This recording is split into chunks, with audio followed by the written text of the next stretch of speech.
All right guys, so let's go over exactly how to use Revival Heavy Cut Compound. First, you're gonna need your bottle, give it a really good shake. This is going to evenly distribute the abrasives that are inside of this product. Next, we're gonna use this product on a rotary buffer with a white wool heavy cut pad. This pad right here is a Buff and Shine heavy cut white wool, and you're gonna need a spur. Step number one is to clean out your pad with the spur before you use it. Even if it is a brand new pad, this is a used pad, but every single time before you do your each section all the way down the boat, you wanna clean out your pad. Always make sure your pad is free from caked on compound before you start each section. Now, as we're working our way down the boat, we're going to break the entire hull up into about 2-foot chunks. So we're gonna do a little bit wider than shoulder width section. We're gonna do this section. When we're done, we're gonna move down, do this section. When we're done, we're gonna move down, do that section. We're gonna do 2-foot sections all the way down the hull. So after you give your product a good shake, we're going to apply a good amount to the heavy cutting compound pad.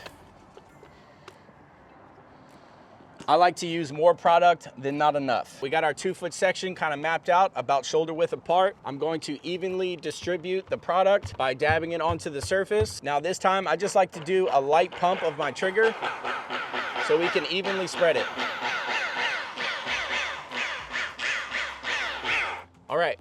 We evenly spread the compound in about a 2-foot section. In order to get the most cut out of this product, you can bump up your RPM speed. We have made this product so where if you run your machine really fast, you're gonna get an even more aggressive cut, and it's not gonna break down the product, so you're really gonna get a nice cut.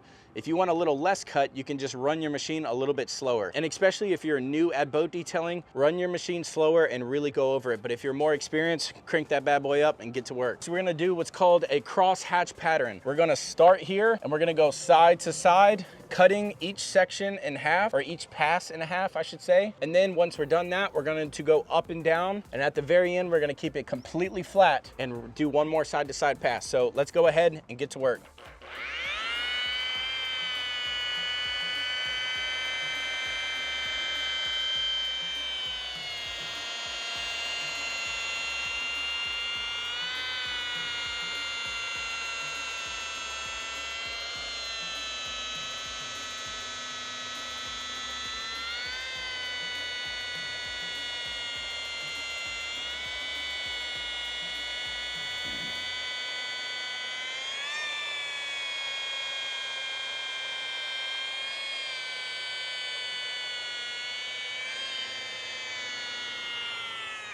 All right, so we did side to side all the way up. Now we're gonna do up and down.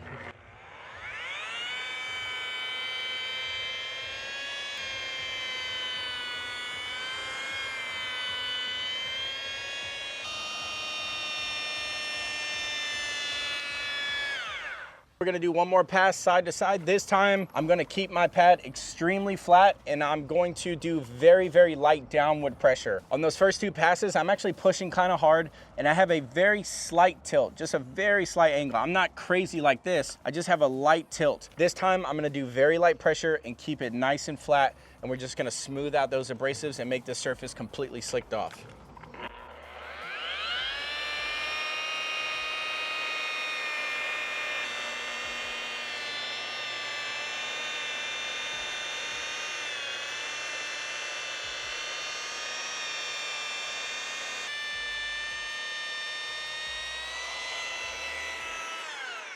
When you're done your 3 passes, we're gonna take a microfiber towel and just wipe off the excess. And then at this point, I always like to look over the surface to make sure you don't see any oxidation under the shine.